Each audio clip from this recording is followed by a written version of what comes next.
নমস্কার, কেমন আছো তোমরা সবাই? আশা করছি অনেক ভালো আছো এই গরমে। আর আমরাও ভালো আছি। তো রবিবার আর সোমবার মানে আমাদের বিকেলবেলা কিন্তু ঘুরতে বেরোনোর দিন। তো আমার খুব একটা বেরোতে ইচ্ছে করছিল না, নিধির বাবা বলছে যে চলো একটুখানি ঘুরে আসি। আর রাস্তাটা এত সুন্দর করে দিয়েছে না, ভীষণ ভালো লাগছে ঘুরতে। একটুকু ধুলোবালি নেই, তারপরে হচ্ছে একদম সমতল রাস্তা, দারুণ লাগছে। আর গরমের দিনে কিন্তু স্কুটি বা বাইকে করে ঘুরতে ভালোই লাগে। আর আমরা যেখানে থাকি না, সেখানে আশেপাশে প্রচুর গাছ আছে, প্রত্যেকটা বাড়িতেই দেখি অনেক বড় বড় গাছ। তো অসুবিধা হয় না, ভালোই লাগে ঘুরতে এখানটায়। আর ঘুরতে ঘুরতে চলে আসলাম একটা মিষ্টির দোকানে। মাম্মা হঠাৎ করে বলছিল আমাকে যে মা, আমাকে একটা সন্দেশ কিনে দেবে, আমি সন্দেশ খাবো। আমি বললাম হ্যাঁ অবশ্যই, চলো তাহলে মিষ্টি খেয়ে আসি।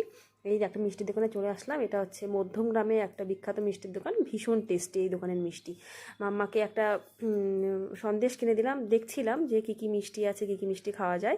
আর আমারও একটা খেতে ইচ্ছে করলো দেখে, অনেকদিন থেকে তো মিষ্টি টিষ্টি খাওয়া হয় না। আর মাম্মাকে কিন্তু খাওয়ানোর আগে অবশ্যই হাত দিয়ে দিয়েছি। আর আমি যখনই কোথাও বেরোই আমি কিন্তু জলের বোতল অবশ্যই একটা নেই, কারণ মাম্মা বাইরে বেরোলেই না ও জল পিপাসা পায়, খুব জল খেতে চায়।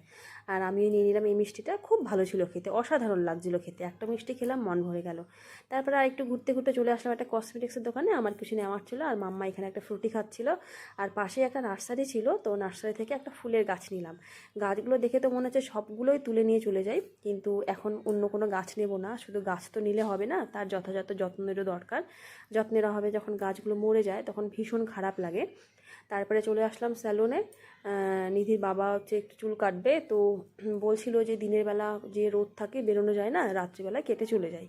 আর মাম্মা আর আমি এখানে বসেছিলাম, দেখো মাম্মা একটু ঘেমে ঘেমেই গেছে। আর এই তো নিধির বাবা আমাকে বলছিল যে তুমি একটু কেটে নাও, তো আমি বললাম যে না এখন কাটবো না, আমার চুলটা ছোটোই আছে। তো বাড়িতে চলে আসলাম। এসে এখন এই তো রাতের খাবার বানানো হচ্ছে।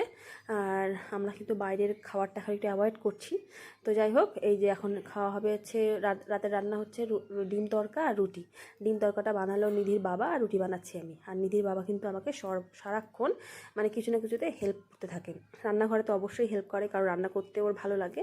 আর এই কথাটা দেখি বলে, আমার ভীষণ ভালো লাগে যে গরমের মধ্যে তুমি রান্না করছো, এটাই অনেক। তো যাই হোক, এখানে রুটি বানাচ্ছি আমি, আর তড়কা তো হয়ে গেছে। এখন রাতের খাবার খেয়ে নেব। আর মাম্মাকে আজকে খাওয়াবো দুধ রুটি।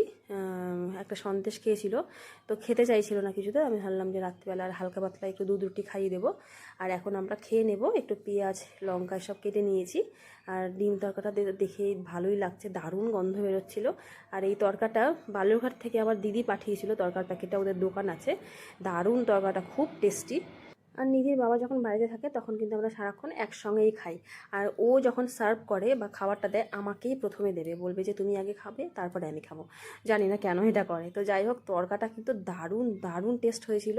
মনে হচ্ছিল না যে এটা আমরা বানিয়েছি, পুরো মনে হচ্ছে দোকান থেকে কেনা, মানে আই মিন দোকানের থেকেও টেস্ট হয়েছে, এত ভালো হয়েছিল। তো যাই হোক, এখন খাওয়া দাওয়া করে একটু জামা কাপড় কেচেছিলাম আজকে অনেকগুলো জামা কাপড়, সেগুলো জামা কাপড় একটু গোছগাছ করবো, তারপরে ঘুমোতে যাবো। যে ভাবলাম যে আগে গোছাবো তারপরে ঘুমাতে যাবো। তো যাই হোক, গোছানো হয়ে গেছে। তো আজকের মতো এইটুকুই, দেখা হবে নেক্সট ভিডিওতে। ভিডিওটা ভালো লাগলে একটা লাইক করে দিও, কমেন্ট করে জানাতে পারো। আর আমার ভিডিওটা যদি ইউটিউব থেকে দেখো, চ্যানেলটা সাবস্ক্রাইব করে দিও। আর ফেসবুক থেকে দেখলে প্রোফাইলটা ফলো করে দিও। আজকের মতো টাটা।